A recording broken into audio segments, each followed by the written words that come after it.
こんにちは。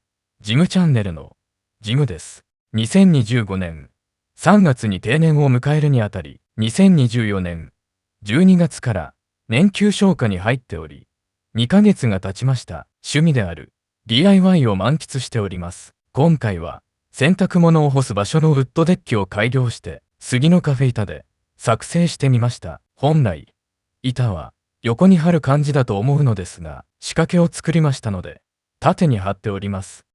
両端の4枚は固定してあり、真ん中の3枚は自作クランプでボンド固定しております。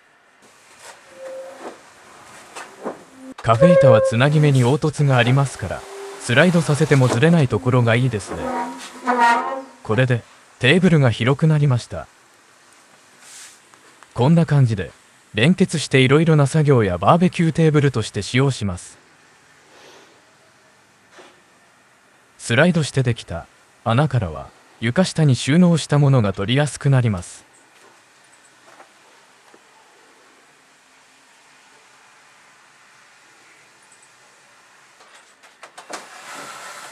収納もただスライドさせるだけで簡単です。